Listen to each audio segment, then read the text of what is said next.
Everyone, मैं मनोज कुमार तिवारी। मैं इस वीडियो में डिफरेंशियल इक्वेशन स्टार्ट करने जा रहा हूं।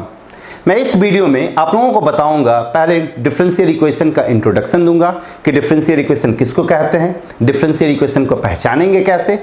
उसके बाद मैं आप लोगों को बताऊंगा ऑर्डर और डिग्री के बारे में। ऑर्डर और डिग्री इंपॉर्टेंट है, इसको आप जरूर अच्छे से करें। मेंस वगैरह में क्वेश्चन इससे आने का चांसेस होता है। तो डिफरेंशियल इक्वेशन को थोड़ा इंपॉर्टेंट टॉपिक है, इसको जरूर आप अच्छे से करें। कंपटीशन के लिए ये बहुत इंपॉर्टेंट है और बहुत रिलायबल टॉपिक है। रिलायबल टॉपिक कहने का मतलब हो गया कि इससे जो भी क्वेश्चन पूछेगा वो आप आराम से बना सकते हैं कम एफर्ट में। तो स्टार्ट करते हैं डिफरेंशियल इक्वेशन। डिफरेंशियल इक्वेशन होता क्या? जैसे आप लोग क्लास 11th 12th में पढ़े हैं, ट्रिग्नोमेट्रिक इक्वेशन पढ़े हैं, लीनियर इक्वेशन पढ़े हैं, वहाँ भी आप लोग डिफरेंशियल इक्वेशन पढ़े हैं। तो यहाँ पे एकदम हम बेसिक से शुरू कर रहे हैं डिफरेंशियल इक्वेशन कि IIT जैम का भी सिलेबस पूरा कवर होता चला जाए। गौर करें, डिफरेंशियल इक्वेशन जैसे आपके पास है 2x + 3 = 0, या फिर आपके पास है 3 sin x - 1 = 0। आप यहाँ पे गौर करें, यहाँ पे इक्वालिटी है, तो यहां पे इक्वालिटी है, यहां भी इक्वालिटी है, इस वजह से हम इसको इक्वेशन कहेंगे। जहां पे इक्वालिटी होता है वो आपका इक्वेशन कहलाता है। इक्वेशन वर्ड जो है वो डिराइव होता है इक्वालिटी के कारण। यहां पे इक्वालिटी है इसलिए ये इक्वेशन है, यहां पे इक्वालिटी है इसलिए ये भी इक्वेशन है। लेकिन ये जो इक्वालिटी है, ये जो इक्वेशन है, ये आपका किससे बना? अलजेब्रिक टर्म x से बना है। ये जो इक्वेशन है ये आपका किससे बना? ट्रिग्नोमेट्रिक रेशियो से बना। तो जो इक्वेशन अलजेब्रिक टर्म से बनता हो, जैसे ये अलजेब्रिक टर्म से बना है, उस इक्वेशन को हम अलजेब्रिक इक्वेशन कहते हैं। ये आपका कहलाएगा अलजेब्रिक इक्वेशन। ये इक्वेशन आपका ट्रिग्नोमेट्रिक रेशियो से बना है। ये इक्वेशन आपका ट्रिग्नोमेट्रिक रेशियो से बना है। यहां पे ट्रिग्नोमेट्रिक रेशियो क्या है? sin x। तो ये आपका कहलाएगा ट्रिग्नोमेट्रिक इक्वेशन। ध्यान दे, इक्वेशन वर्ड आया इक्वालिटी के कारण। अलजेब्रिक वर्ड आया क्योंकि ये अलजेब्रिक टर्म के मदद से बना है। ट्रिग्नोमेट्रिक वर्ड आया क्योंकि ये ट्रिग्नोमेट्रिक रेशियो से बना है। अब हम क्या करते हैं, यहां पे x को रिप्लेस कर देते हैं dy/dx से। तो अगर हम x को dy/dx से रिप्लेस करें तो गौर करें, यहां पे x के जगह पे dy/dx आ गया, +3 = 0। गौर करें यहां भी इक्वालिटी है, तो इक्वालिटी है इसलिए ये इक्वेशन तो कहलाएगा। और ये इक्वेशन किसके मदद से बन रहा है? डिफरेंशियल कोएफिशिएंट के मदद से। आपका dy/dx जो है वो क्या है? डिफरेंशियल कोएफिशिएंट है। तो ये डिफरेंशियल कोएफिशिएंट के मदद से बन रहा है, इसलिए इसको हम कहेंगे डिफरेंशियल इक्वेशन। तो डिफरेंशियल इक्वेशन हम उस इक्वेशन को कहते हैं, डिफरेंशियल इक्वेशन हम उस इक्वेशन को कहते हैं जो डिफरेंशियल कोएफिशिएंट के मदद से बनता हो। यहां पे आपका डिफरेंशियल इक्वेशन जो है वो डिफरेंशियल कोएफिशिएंट के मदद से बन रहा है। यहां पे जो आपका डिफरेंशियल इक्वेशन वो डिफरेंशियल कोएफिशिएंट के मदद से बन रहा है, इसलिए ये आपका कहलाएगा डिफरेंशियल इक्वेशन। याद रखें, डिफरेंशियल इक्वेशन में जो आपका इक्वेशन होगा वो डिफरेंशियल कोएफिशिएंट के मदद से बनेगा। अलजेब्रिक इक्वेशन में इक्वेशन अलजेब्रिक टर्म के मदद से बनेगा और ट्रिग्नोमेट्रिक इक्वेशन में ट्रिग्नोमेट्रिक रेशियो के मदद से बनेगा। तो ये डिफरेंशियल इक्वेशन हो गया। अब डिफरेंशियल इक्वेशन मतलब कि जो dy/dx के मदद से बने, अब उसमें dy/dx भी आ सकता है, उसमें d2y/dx² भी आ सकता है, उसमें d3y/dx³ भी आ सकता है। बुक में अलग डेफिनेशन दिया हुआ इंडिपेंडेंट डिपेंडेंट वेरिएबल, कॉम्प्लिकेटेड किया है। आप सीधी याद रखेंगे कि जो इक्वेशन डिफरेंशियल इक्वेशन के मदद से बने, डिफरेंशियल कोएफिशिएंट के मदद से बने, वो आपका डिफरेंशियल इक्वेशन कहलाएगा। तो ये हो गया आपका डिफरेंशियल इक्वेशन समझ में आ गया। डिफरेंशियल इक्वेशन का मतलब कि जो इक्वेशन डिफरेंशियल कोएफिशिएंट के मदद से बनता है। अब डिफरेंशियल इक्वेशन में दो इंपॉर्टेंट चीज होता है, एक होता ऑर्डर और एक होता है डिग्री। कि सर ऑर्डर क्या है और डिग्री क्या है? तो ऑर्डर और डिग्री में क्या फर्क है, जरा ध्यान दें। आपके पास अगर है 5 d2y dx² + 6 dy dx whole पे power 3 plus 7y equal to 0। गौर करें, यहां पे भी आपके पास इक्वेशन है। क्यों इक्वेशन है? क्योंकि यहां पे इक्वालिटी है। फिर ये इक्वेशन आपका किसके मदद से बना है? dy dx के मदद से बना है। यहां पे भी आपके पास इक्वेशन है। क्यों ये इक्वेशन है? क्योंकि यहां पे इक्वालिटी है। और यहां पे भी जो आपका इक्वेशन है वो डिफरेंशियल कोएफिशिएंट के मदद से बना है, तो ये डिफरेंशियल इक्वेशन है। तो ये डिफरेंशियल इक्वेशन है। अब आप इस इक्वेशन को गौर से देखें।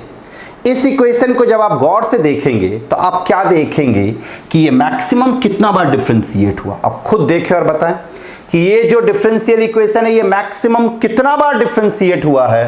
तो यहां पे पता चल रहा है कि ये मैक्सिमम 2 बार डिफरेंशिएट हुआ है। इससे पता चल रहा है, यहां पे देख रहे हैं d2y dx स्क्वायर है, मतलब ये मैक्सिमम कितना बार डिफरेंशिएट हुआ? 2 बार। तो आपका डिफरेंशियल इक्वेशन, ध्यान दें, आपका डिफरेंशियल इक्वेशन मैक्सिमम जितना बार डिफरेंशिएट हुआ होगा, मैक्सिमम जितना बार डिफरेंशिएट हुआ होगा वही आपके डिफरेंशियल इक्वेशन का ऑर्डर कहलाएगा। वही आपके डिफरेंशियल इक्वेशन का क्या कहलाएगा? ऑर्डर। यहां पे आप देख सकते हैं आपका डिफरेंशियल इक्वेशन 2 बार डिफरेंशिएट हुआ, मैक्सिमम d2y dx स्क्वायर है। तो अगर ये 2 बार डिफरेंशिएट हुआ है तो मतलब इस डिफरेंशियल इक्वेशन का जो ऑर्डर है वो 2 है। इस डिफरेंशियल इक्वेशन का ऑर्डर क्या है? 2। मतलब कि आपका डिफरेंशियल इक्वेशन मैक्सिमम जितना बार डिफरेंशिएट हुआ होगा, आपका डिफरेंशियल इक्वेशन मैक्सिमम जितना बार डिफरेंशिएट होगा वही आपका ऑर्डर कहलाएगा। अगर आपके पास है 3 d2y dx square minus 7 dy dx whole पे power 6 plus 5 d3y dx cube whole पे पावर 2 इज इक्वल टू 0। अब आप देख सकते हैं ये भी आपका एक डिफरेंशियल इक्वेशन है। यहां पे गौर करें, इक्वालिटी है, इस वजह से ये इक्वेशन बना। ये इक्वेशन आपका किसके मदद से बन रहा? dy dx के मदद से बन रहा। ये इक्वेशन आपका किसके मदद से बना है? dy dx के मदद से बना है। तो ये एक डिफरेंशियल इक्वेशन हुआ। अब आप खुद देखें इस इक्वेशन में ये मैक्सिमम कितना बार डिफरेंशिएट हुआ है। तो यहां पे आप देख रहे हैं d3y dx क्यूब है, तो ये मैक्सिमम 3 बार डिफरेंशिएट हुआ। ये मैक्सिमम कितना बार डिफरेंशिएट हुआ? 3 बार। इसलिए इस डिफरेंशियल इक्वेशन का जो ऑर्डर होगा वो 3 होगा। इस डिफरेंशियल इक्वेशन का जो ऑर्डर होगा वो क्या होगा? 3। तो यहां पे इस डिफरेंशियल इक्वेशन का जो ऑर्डर हो गया वो 3 के बराबर हो गया। तो डिफरेंशियल इक्वेशन का ऑर्डर हम बहुत आराम से बता सकते हैं। तरीका क्या है कि आप इक्वेशन को देखें ध्यान से, आप इक्वेशन को देखें, मैक्सिमम वो जितना बार डिफरेंशिएट हुआ होगा, मैक्सिमम वो जितना बार डिफरेंशिएट हुआ होगा वही उसका ऑर्डर कहलाएगा। वही उसका क्या कहलाता है? ऑर्डर। तो ये मैक्सिमम 3 बार डिफरेंशिएट हुआ इसलिए इसका ऑर्डर 3, और ये मैक्सिमम 2 बार डिफरेंशिएट हुआ इसलिए इसका ऑर्डर 2। तो ये था डिग्री का कहानी। अब सवाल ये उठता है, सॉरी, ये था ऑर्डर का कहानी। अब सवाल ये उठता है कि सर डिग्री क्या है? तो डिग्री जानने से पहले आपको कुछ बातों को दिमाग में रखना है। दिमाग में क्या रखना है? जैसे आप लोग पॉलिनोमियल इक्वेशन पढ़े होंगे क्लास 9-10 में। पॉलिनोमियल इक्वेशन किसको कहते हैं? याद कीजिए। जैसे गौर कीजिए, अगर आपके पास x प्लस 1/x या x square plus 1/x plus 5 equal to 0 है, तो क्या ये पॉलिनोमियल इक्वेशन है? नहीं, ये आपका पॉलिनोमियल इक्वेशन नहीं है। क्यों नहीं है ये पॉलिनोमियल इक्वेशन? क्योंकि यहाँ पे x स्क्वायर, इसको हम क्या लिख सकते हैं? x का पावर -1 प्लस 5 इक्वल टू 0। तो गौर करें यहाँ पे जो पावर आ गया वो क्या आ गया? -1। पॉलिनोमियल इक्वेशन तभी होता है, पॉलिनोमियल इक्वेशन तभी कहलाता है जब जो डिग्री होना चाहिए, जैसे आपका x cube plus 5x square plus 6x plus 7 equal to 0, जो डिग्री होना चाहिए, जो पावर होना चाहिए, पावर x का पावर, ये इक्वेशन आपका किसके टर्म्स में? x के टर्म्स में है। ये इक्वेशन आपका किसके टर्म्स में? x के टर्म्स में। तो हर एक टर्म में x का जो पावर होना चाहिए वो पॉजिटिव इंटीजर होना चाहिए। वो क्या होना चाहिए? Positive integer. अगर पॉजिटिव इंटीजर नहीं है तो वो कभी भी पॉलिनोमियल इक्वेशन नहीं कहलाएगा।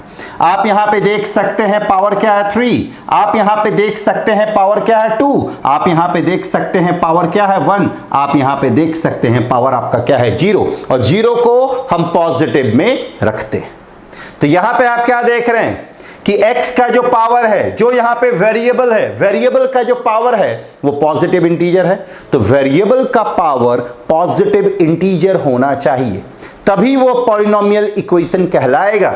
यहां पे आप गौर करें, ये तो ठीक है, लेकिन ये आप देख सकते हैं -1 है, नेगेटिव है, इसलिए ये पॉलिनोमियल इक्वेशन नहीं है। लेकिन हां, इसको कन्वर्ट किया जा सकता पॉलिनोमियल इक्वेशन में। कैसे? अगर हम यहां पे एलसीएम ले ले, तो एलसीएम लेंगे तो ये क्या बनेगा, x³ बनेगा +1 + 5x डिवाइड बाई x = 0 बना। x को इस साइड भेज दिए तो ये x³ + 5x + 1 = 0। अब आप देख सकते हैं इसका डिग्री 2 है, इसका डिग्री 1 है, और कांस्टेंट का डिग्री क्या होता है 0। तो यहां पे हर एक वेरिएबल का जो डिग्री है वो पॉजिटिव इंटीजर है, तो ये पॉलिनोमियल इक्वेशन हो गया। तो पॉलिनोमियल इक्वेशन के लिए जो नेसेसरी कंडीशन है, वो नेसेसरी कंडीशन यही है कि जो वेरिएबल होगा वो हमेशा पॉजिटिव इंटीजर होना चाहिए, वो हमेशा पॉजिटिव इंटीजर होना चाहिए। अगर वो पॉजिटिव इंटीजर नहीं है, तो वो कभी भी पॉलिनोमियल इक्वेशन नहीं बनेगा। बट उसको बनाया जा सकता है हर एक के डिग्री को पॉजिटिव इंटीजर में कन्वर्ट करके। जैसे एक और एग्जांपल हम लें, अगर आपके पास है x² + 5 -√x = 0। यहां पे आप देख सकते हैं ये x² आया +5 आया -x का पावर 1/2 = 0। ये आपका पॉजिटिव इंटीजर, इसको भी हम लिख सकते हैं 5 × x का पावर 0, ये भी आपका पॉजिटिव इंटीजर। लेकिन अगर हम इसको देखें तो ये पॉजिटिव इंटीजर नहीं है, ये आपका पॉइंट में आ रहा है, ये आपका किस में आ रहा, पॉइंट में, ये फ्रैक्शन में आ रहा। तो ये आपका पॉलिनोमियल इक्वेशन नहीं है, लेकिन हम इसको पॉलिनोमियल इक्वेशन में कन्वर्ट कर सकते हैं। x² + 5 का पावर 0, इसको हम उस साइड भेज दिए तो x का पावर 1/2। अब हम दोनों तरफ स्क्वायरिंग कर दें, तो अगर हम दोनों तरफ स्क्वायरिंग करेंगे तो ये x² + 5 होल पे पावर 2, ये x बना। ये आप देख सकते हैं a + b होल स्क्वायर के फॉर्म में है। a + b होल स्क्वायर का फॉर्मूला आप लोग सभी लोग जानते हैं। इसको ब्रेक करेंगे तो x का पावर 4 + 25 बनेगा +10x² = x² बना। इसको उठा के हम इस साइड अगर ले आए तो यहाँ पे आपके पास क्या आ रहा है, x का पावर 4 आ रहा है, ये इस साइड आएगा तो ये क्या बनेगा 9x²। ये जब इधर आएगा फिर आपके पास क्या +25, तो +25 = 0। ये आपका गौर करें, ये क्या बन गया, पॉलिनोमियल इक्वेशन। तो पॉलिनोमियल इक्वेशन के लिए हर एक टर्म का जो पावर होना चाहिए वो पॉजिटिव इंटीजर होना चाहिए, और अगर नहीं है तो आप बनाएंगे। सेम चीज डिफरेंशियल इक्वेशन में भी होता है। डिफरेंशियल इक्वेशन में होने का मतलब ये हो गया कि जो आपका dy/dx हो, या d2y dx² हो, या d3y dx³ हो, या y हो, आपका हर एक टर्म का जो पावर होना चाहिए, हर एक टर्म का जो पावर होना चाहिए कांस्टेंट को छोड़कर, ये पॉइंट याद रखेंगे, कांस्टेंट को छोड़कर हर एक टर्म का जो पावर होना चाहिए वो पॉजिटिव इंटीजर होना चाहिए। अगर पॉजिटिव इंटीजर नहीं है तो पहले आप उसको बनाएंगे, बनाने के बाद ही आप डिग्री का आंसर करेंगे। जैसे यहां पे भी हम क्या कहें, कांस्टेंट को छोड़कर, इसका मतलब ये हुआ जैसे आपके पास अगर x² है +x है +√5 है = 0, तो ये देखिए रूट जो ये कांस्टेंट पे है ना, तो कांस्टेंट से फर्क नहीं पड़ता, हमको मेन मतलब है वेरिएबल से। मेन मतलब किससे, वेरिएबल। तो यहाँ पे वेरिएबल में हम कह सकते हैं x का पावर 0। तो देखिए यहाँ पे x का पावर 2 है, पॉजिटिव इंटीजर, ये 1 है, ये भी पॉजिटिव इंटीजर, ये 0, ये भी पॉजिटिव इंटीजर। तो सेम चीज आपका डिफरेंशियल इक्वेशन में भी होता है। डिफरेंशियल इक्वेशन में कांस्टेंट पे कुछ भी रहे कोई फर्क नहीं पड़ता, लेकिन जो डिफरेंशियल कोएफिशिएंट का टर्म है, डिफरेंशियल कोएफिशिएंट का टर्म कहने का मतलब हो गया dy/dx का term, d2y dx², d3y dx³ या y भी आपका डिफरेंशियल कोएफिशिएंट का टर्म है जिसका डिग्री 0 होता, सॉरी जिसका ऑर्डर 0 होता। dy/dx क्या है, वो फर्स्ट ऑर्डर, d2y dx² क्या है, सेकेंड ऑर्डर। देखिए यहाँ dy/dx आपका क्या, first order, d2y dx square क्या है, second order, d3y dx cube क्या है, थर्ड ऑर्डर। उसी तरह से केवल y आपका क्या है, तो जीरो ऑर्डर, y आपका क्या है, जीरो ऑर्डर। तो इन सब का जो पावर होना चाहिए, इन सब का जो पावर होना चाहिए वो क्या होना चाहिए, पॉजिटिव इंटीजर। अब जैसे आप देख सकते हैं कुछ प्रॉब्लम अगर हम देखें तो अगर आपके पास है d3y dx cube plus 5 d2y dx square whole पे power 5 plus 6 dy dx whole पे power 9 plus 7y equal to 0। अब आप देखें ये डिफरेंशियल इक्वेशन है, क्यों, क्योंकि इसका पावर आप देख सकते हैं पॉजिटिव इंटीजर 1 है, इसका भी पावर आप देख सकते हैं पॉजिटिव इंटीजर 5 है, इसका भी पावर आप पॉजिटिव इंटीजर 9 है, और इसका भी पावर आप क्या देख सकते हैं 1 है। तो यहां पे आप क्या देख रहे हैं, जितना भी डिफरेंशियल कोएफिशिएंट है, जितना भी डिफरेंशियल कोएफिशिएंट है, सबका जो पावर है वो पॉजिटिव इंटीजर है। मतलब ये डिफरेंशियल इक्वेशन सही है, इसमें कोई चेंज लाने का जरूरत नहीं है। अब आप देखें कि इसका ऑर्डर क्या होगा। ऑर्डर के लिए हम क्या बताए थे कि ये मैक्सिमम कितना बार डिफरेंशिएट हुआ, तो आप इसको देख के बता सकते हैं कि ये मैक्सिमम 3 बार डिफरेंशिएट हुआ। यहां पे देखें d3y dx क्यूब है, तो ये मैक्सिमम 3 बार डिफरेंशिएट हुआ, तो इसका ऑर्डर क्या हो गया, आपका 3 हो गया, तो इसका ऑर्डर 3।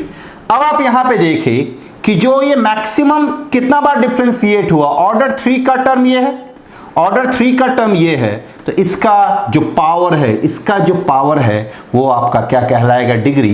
तो यहां पे डिग्री क्या हो गया 1। मतलब कि जब कभी भी आपको डिग्री निकालना है तो आपको देखना है कि उस डिफरेंशियल इक्वेशन में सबका पावर पॉजिटिव इंटीजर है। अगर है तो ठीक है, नहीं है तो पहले चेंज करेंगे। उसके बाद आप देखेंगे कि जो हाईएस्ट ऑर्डर वाला टर्म है, याद रखें हाईएस्ट ऑर्डर वाला जो टर्म है उसका पावर क्या है, हाईएस्ट ऑर्डर वाला जो टर्म है उसका पावर क्या है। हाईएस्ट ऑर्डर वाले टर्म का जो पावर होगा, हाईएस्ट ऑर्डर वाले टर्म का जो पावर होगा वही आपका डिग्री कहलाएगा, वही आपका क्या कहलाएगा, डिग्री। यहां पे हाईएस्ट ऑर्डर वाला टर्म ये है, तो इसका पावर 1 है, तो ये आपका क्या कहलाएगा, डिग्री। डिग्री क्या हो गया, 1 के बराबर।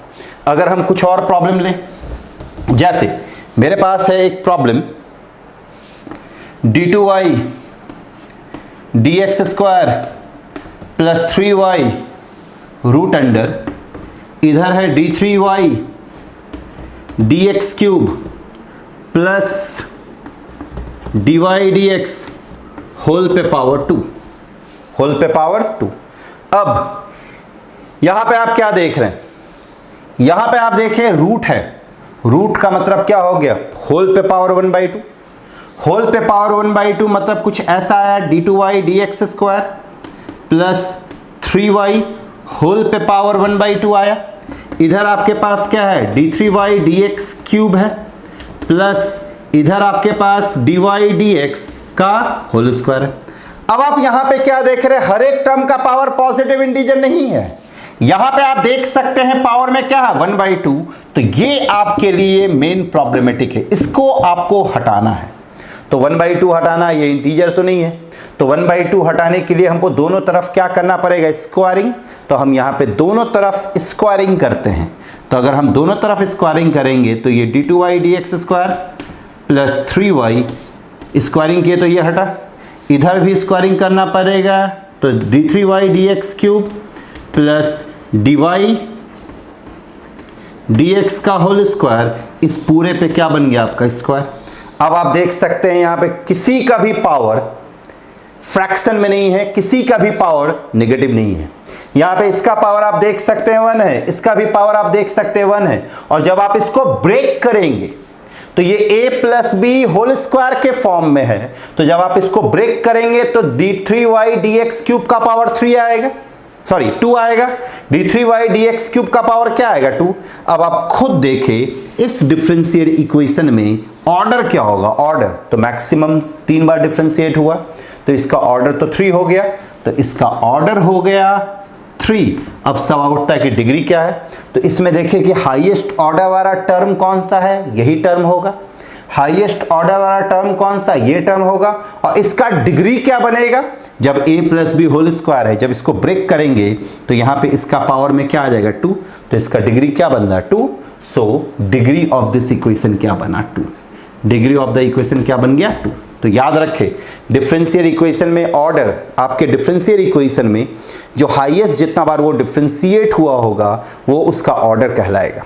डिफरेंशियल इक्वेशन में जितना भी डिफरेंशियल कोएफिशिएंट का टर्म है, जितना भी डिफरेंशियल कोएफिशिएंट का टर्म है, हर एक टर्म का जो पावर होना चाहिए वो पॉजिटिव इंटीजर होना चाहिए। अगर पॉजिटिव इंटीजर नहीं है तो आप उसको सबसे पहले पॉजिटिव इंटीजर में कन्वर्ट करेंगे बाय स्क्वायरिंग जो है उसके अकॉर्डिंग। उसके बाद आप देखेंगे कि आपके डिफरेंशियल इक्वेशन में मैक्सिमम जितना बार डिफरेंशिएट हुआ उसका ऑर्डर होगा, और हाईएस्ट ऑर्डर वाले टर्म का जो डिग्री होगा, हाईएस्ट ऑर्डर वाले टर्म का जो डिग्री होगा वही उसका क्या कहलाएगा, उस डिफरेंशियल इक्वेशन का डिग्री कहलाएगा। जैसे अगर एक और एग्जांपल हम देखें, यहां पे मेरे पास है, एकदम एक एक पॉइंट अच्छे से समझना है, हम बारी बारी से एक एक स्टेप को क्लियर करते हुए आगे बढ़ेंगे, हर एक टॉपिक को हम कवर करेंगे।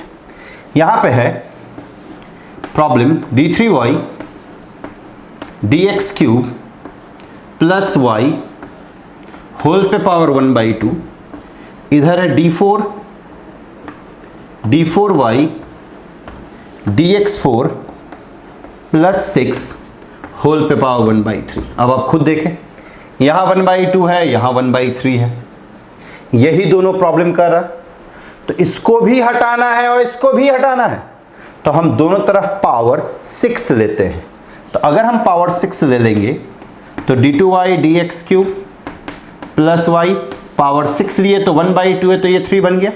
इधर अगर हम पावर 6 लेते हैं तो d4y dx4 प्लस 6 होल पे पावर क्या बन गया 2।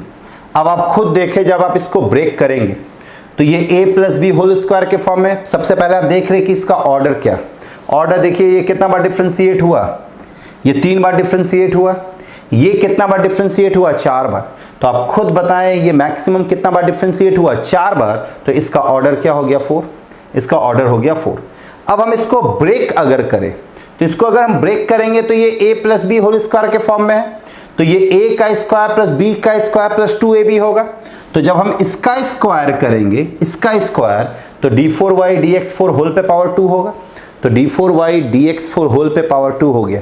तो हाईएस्ट ऑर्डर का टर्म है d4y dx4 और उसका पावर है 2, तो डिग्री क्या होगा 2 होगा। तो मतलब इस डिफरेंशियल इक्वेशन का ऑर्डर है 4 और डिग्री है 2।